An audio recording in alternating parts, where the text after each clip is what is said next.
دوستوں، ہماری ہمیشہ کوشش ہوتی ہے کہ آپ کو حیرت انگیز معلومات فراہم کریں۔ آج کی اس ویڈیو میں ہم آپ کو پیرس شہر اور آئیفل ٹاور کے بارے میں کچھ پر اسرار حقائق سے آگاہ کریں گے، مگر اس سے پہلے آپ لوگوں سے درخواست ہے کہ ہمارے چینل انفو ٹی وی کو سبسکرائب کریں تاکہ ہماری ہر آنے والی ویڈیو آپ تک بآسانی پہنچ سکے۔ دوستوں، پیرس شہر دنیا کے مشہور شہروں میں سے ایک شہر ہے۔ اس شہر میں ایک تاریخی ٹاور بھی موجود ہے جسے آئیفل ٹاور کہتے ہیں۔ 1000 فٹ بلند ترین ٹاور جو کہ 1887 میں بنایا گیا، اس کے بنانے والوں نے اس کو مستقل طور پر نہیں بنایا بلکہ انہوں نے ایک عارضی طور پر بنایا اور کچھ عرصے بعد اسے گرانا چاہتے تھے۔ 1909 میں اس ٹاور کو گرانے کا منصوبہ بنایا گیا مگر اسے گرانے کا منصوبہ کینسل کیا کیونکہ لوگوں کا کہنا تھا کہ اگر اسے ریڈیو کا اینٹینا بنایا جائے تو اس سے فائدہ حاصل ہو سکتا ہے۔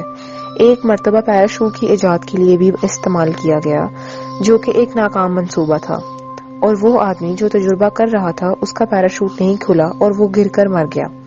دوستوں، آئیفل ٹاور کے علاوہ ایک اور چیز جو کہ بہت کم لوگ جانتے ہیں وہ یہ ہے کہ اس شہر کے نیچے ایک پورا قبرستان موجود ہے۔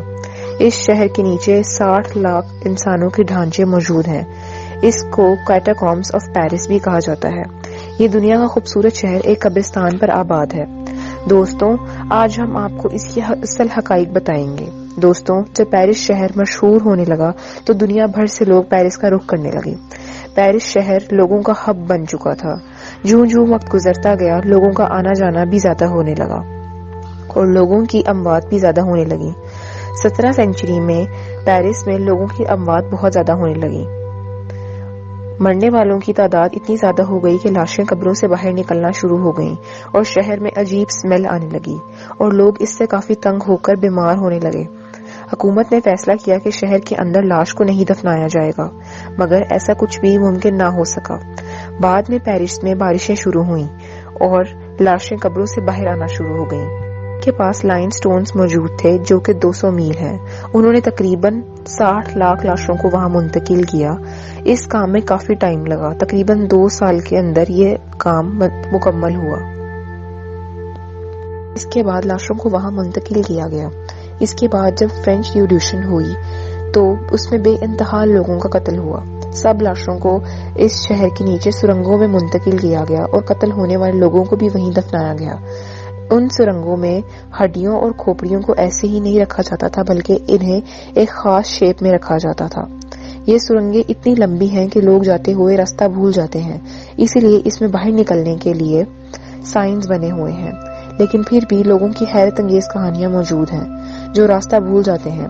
جیسے پچھلے سال 2 لڑکے جن کی عمر 16 اور 17 سال تھی، یہ لڑکے راستہ بھول گئے، خوف اور بھوک پیاس کی وجہ سے مرنے کے قریب تھے لیکن صحیح موقع پر ان کو ریسکیوئنگ کتوں نے بچا لیا۔ دوستوں، 60 لاکھ سے بھی زیادہ لاشوں سے بھری ہوئی یہ سرنگیں جو کہ 300 کلومیٹر ہیں، لوگوں میں شدید قسم کی خوف کی علامت ہے۔ ان سرنگوں میں طرح طرح کے واقعات بھی ہوتے ہیں۔ ان واقعات میں کتنی سچائی ہے یہ میں نہیں جانتی۔ ان کی طرف جانے والے دروازے کا نام گیٹ آف ہیل ہے، یعنی جہنم کا دروازہ۔ لوگوں کا کہنا ہے کہ ان کو ایسا لگتا ہے کہ وہاں موجود دیواریں ان سے باتیں کرتی ہیں۔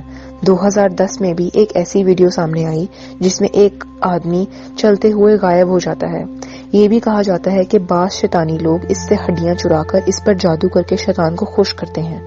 اگر آپ کا فرانس جانے کا اتفاق ہو تو آپ پیرس کے نیچے ان سرنگوں میں جا سکتے ہیں، لیکن بہت سارے لوگوں کے ساتھ۔ دوستوں، سبسکرائب بٹن کے ساتھ بیل آئیکن پر کلک کرنا نہ بھولیے گا۔ شکریہ۔